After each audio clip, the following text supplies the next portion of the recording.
Digital arrest প্রতারণা মামলায় কাটোয়া থেকে গ্রেপ্তার এক।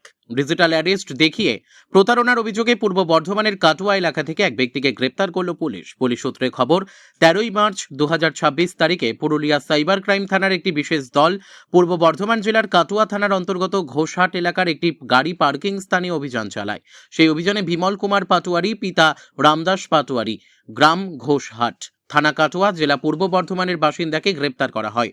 পুলিশ সূত্রে জানা গেছে, ধৃত ব্যক্তি একটি প্রতারণা চক্রের সঙ্গে যুক্ত।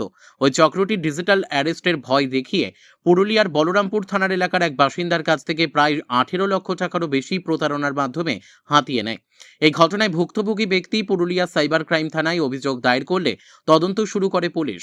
তদন্তে প্রাপ্ত তথ্য ও সূত্রের ভিত্তিতে কাটোয়া থানার এলাকায় অভিযান চালিয়ে অভিযুক্তকে গ্রেপ্তার করা হয় বলে পুলিশ সূত্রে জানা গিয়েছে।